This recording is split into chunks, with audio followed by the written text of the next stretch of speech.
Welcome back to the game room. I thought we'd take a look at, take a look at a book. We haven't done that in a while.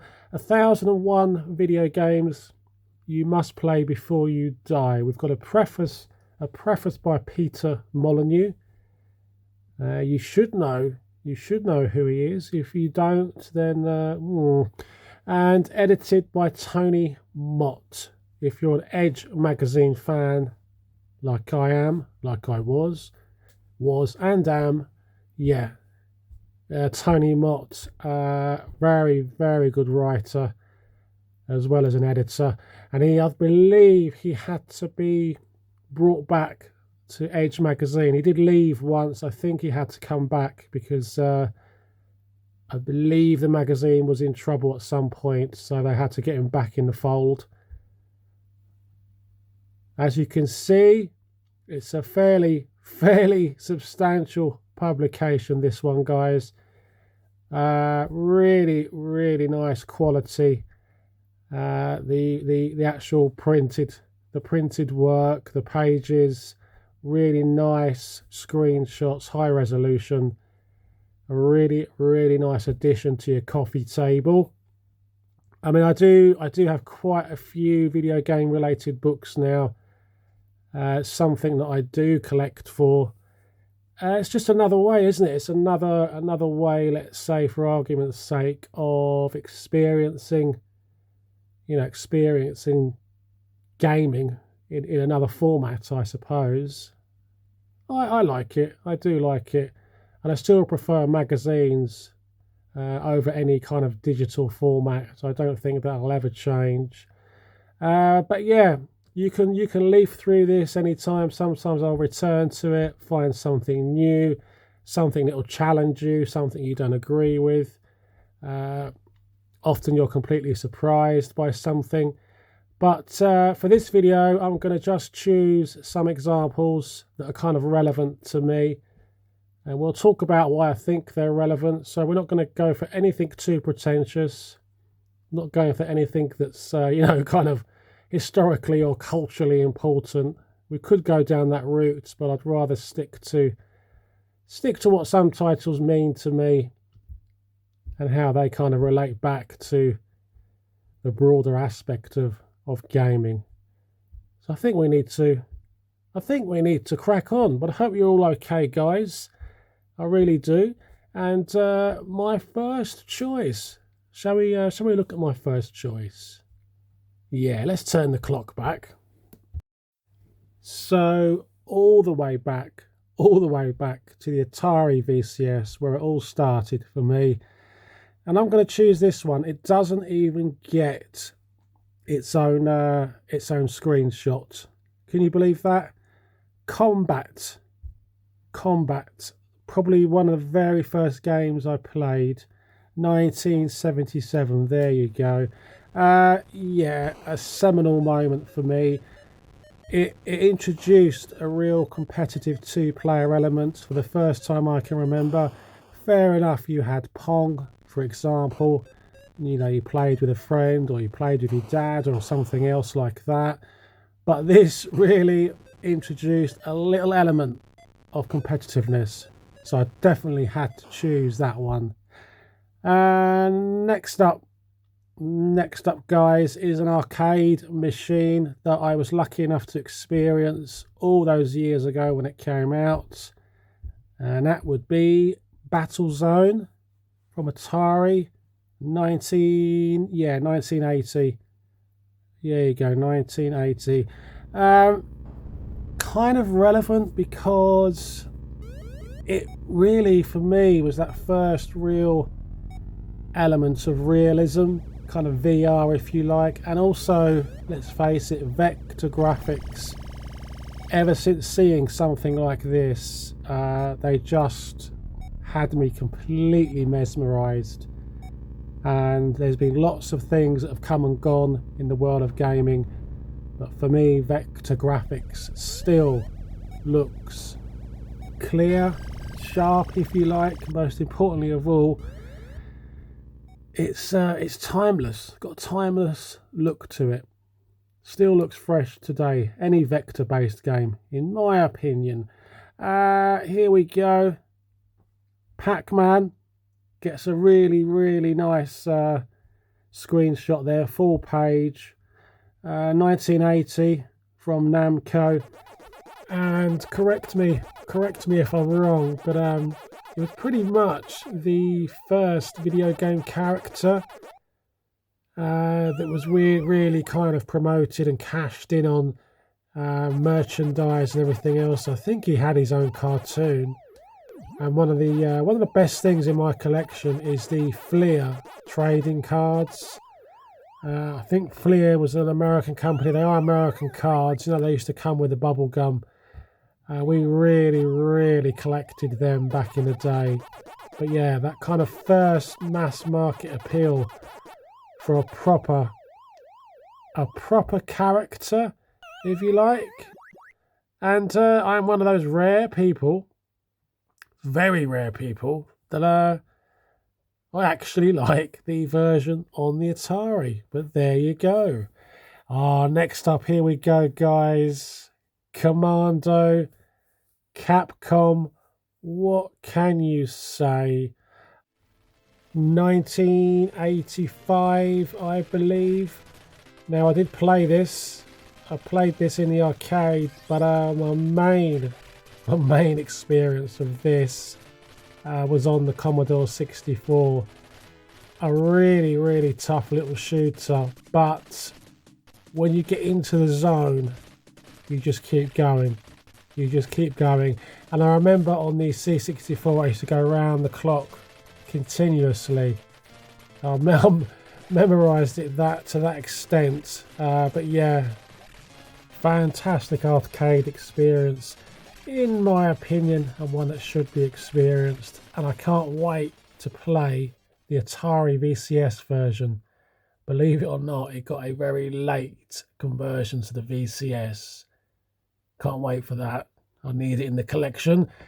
Next up, guys. Next up is another world. Delphin Studios, I believe. One of the earliest games for me that truly conveyed that cinematic, immersive experience. Although I would prefer eventually, Flashback, which is pretty much a sequel to this. But guys, if you can, I would strongly suggest you watch a video about this game, the making of it on the Amiga. Modern Vintage Gamer. Go and check it out. Really amazing what was achieved on the Amiga and how they got around the 2D elements to kind of look like polygons, if you like. Modern Vintage Gamer. Great video. Go check it out. So yeah, we're into the 1990s with that one, and that's going to bring us up to quite a mundane one, Sonic the Hedgehog. But for me, a real crucial title. I can't believe if you've not played it, but there are some people that haven't. So why Sonic? Because it revolutionised the regular 2D platformer for me. Everything before that was kind of staid, slow, predictable. Sonic came along and just blew me away. The speed, the attitude of the game and everything else. And even if you look at Super Mario World on the SNES, it was, I know it's a fantastic game, but it was still doing the same thing. But Sonic for me was a real breath of fresh air, and my enthusiasm never got really it didn't really get past Sonic 2, if I'm honest with you. I pretty much dropped out after that. Next up, guys, Alone in the Dark. Such a significant game. I had to pick this one. Now, my rationale for this, simply because it does not get enough recognition for being one of the founders of survival horror. It has that kind of surreal film noir look and feel to it with the camera angles. And if you can't see the DNA for Resident Evil, if you're a Resident Evil fan and you've not seen that before, then yeah, I don't know where you've been living. I really don't. I played this on the PC. It also came out a very good version on the PlayStation 1. Very difficult puzzles though. In these days, the puzzles were quite bizarre and extremely challenging. And more often would never really follow any kind of logic. So hard work before the internet. Next up, back to Sega, another arcade cabinet, virtual racing. Real fond memories of this. Absolutely blew me away. The first time I saw this, I was in a boozer in West London, and this was running through its attractor mode, and I was just, it even put me off my pint back then. Yeah, what a game. Absolutely fantastic game, and full credit for the Mega Drive conversion.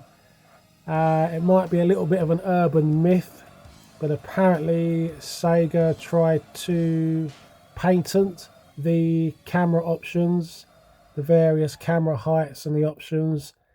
How true that is, I'm not sure, but video game culture is littered with those kind of stories. But it wouldn't surprise me. Next up, guys, I know it's a long video, so I do apologise. Another strong favourite, that being Myst by Cyan. What's that, 1993? This one is really, in my opinion, really significant because it was the first game for me that made real use of the new optical medium. Wasn't just gimmicky or anything else. It really made the most of that extra storage space. It didn't just drop in superimposed FMV for the sake of it. A lot of thought went into this. There were lots of pre-rendered parts to the puzzles and everything else, and it was just implemented so well. I played this again on the PC. I also owned it on the PlayStation a few years later, and I believe there is a version called Real Myst. I think that's the name. Great game. I played that on the iPad, and you can move around the island in real time. You've got complete freedom, and I must go back. Guys, I really must go back and play that. I do believe it was called Real Myst. Must check that one out. Okay. I keep hitting these classics. Ridge Racer, the arcade cabinet, but also the PlayStation 1 version. This was an obsession of mine in the arcade in the 6 months leading up to the release of the PlayStation 1. My obsession, my enthusiasm was incredible. I couldn't quite believe this would be done on a home console, because I really liked the arcade game, put a lot of money into it. And when we finally got the PS1 version, I was not disappointed, especially in comparison to the Saturn's version or Daytona, for example. Yes, the resolution wasn't quite there and everything else, but what a game. What an experience. What a soundtrack. Those massive chunky cars. Oh, just still playable now. And a fantastic dynamic with the power sliding. We're getting there, guys. We're getting there. Quake. Again, we're going to go back to my PC gaming days. Oh, truly amazing experience. leaps and bounds from Doom. So this was truly 3D. The kind of depth that I went into Doom, and this, such a significant title. And I do, as you may probably know, I've got such a fascination in all the various conversions of Quake across multiple formats. It's something that really interests me. It's the same with Doom, for example. I love to see how various hardware handles this game, and I'd have to give full credit to Sega Saturn. That was quite a brave attempt. Many people at the time believed it couldn't be pulled off, but it is Quake, and it's a good version, guys. Okay, another favourite. I fell in and out and then back in love with this franchise, Tomb Raider. Truly astonishing game. I first experienced it on the Saturn, as I've said before on the channel. I nearly bought myself a Saturn based on this game. It was just amazing, absolutely amazing, and it was one of the first games. It was one of the first games where you had what I would call true freedom. So if you saw something, the chances were you could possibly get there. It might be a struggle, but you could get there to explore. There were secrets and everything else. I think it could be argued that Mario 64 kind of beat this game to it, but as far as the PAL territories were concerned, guys, this one was out first, and this is the one that sticks, absolutely sticks with me. Do own that. I've got that on the Saturn, but it would be on the PlayStation that I eventually finished it and completed it several times. Okay, sticking with Saturn, sticking with Sega. This video could be a couple of hours long if I started going on about Shenmue and why it's so significant. If you like open world games, you like that type of thing, but you don't get Shenmue, then guys, you simply don't understand what this game means, what it achieved, how other companies, other games, other franchises built on it. So revolutionary, from its online trading aspect of collectibles to its dynamic weather, so many aspects. Fantastic game. I've probably lost count of the amount of times I've finished the original, and no, I still don't have the third one. I must pick up a PlayStation 4 simply for that. Okay, I finished this one, guys, a couple of years ago on the original Xbox, Fahrenheit. Now, this is the first game. We're going to see two games from this developer, who I believe was Quantic Dreams, I think. Yeah. I was always interested in going back to this. I'd never heard of it. It'd been suggested in some shape or form by somebody. And what an amazing experience. It uses some really, really unusual techniques like proper split screen, like 1970s cinema. Really, really good. Some adult themes. It's got quite a healthy dose of humour as well. Fahrenheit. No idea if it's been updated. If not, it needs to be. It really, really needs to be updated, guys. Okay. Let's go for a sports one here. Now, if that fight night round 3 had been 4, if that had been round 4, I'd have included it in this list because that is perfection. But we're talking about Rockstar's table tennis. Guys, if you've never tried this, you've got to go back and play it. It's got the most unusual control mechanic, and yet it works. Once that switch goes off in your head, you just get it. It uses both analog sticks for spin and angle. I wouldn't even entertain the other versions. I think there's another version on the Wii. Do this. And again, another urban myth with this title. Apparently the origins of that game were simply to build a physics engine for the up-and-coming new GTA game. Again, I'll take it with a pinch of salt, but apparently that was the unusual reason for a table tennis game. It eventually became that. So finally, not quite, we're getting there. I think this is the penultimate one. Test Drive Unlimited. Test Drive Unlimited. I spent dozens and more dozens of hours on this, and this poor franchise laid all that groundwork. It literally laid that groundwork for Forza Horizon to come along, rip off many of the elements, but I must say, perfect those elements. The simplicity of going online with this game, it was just so streamlined, so casual.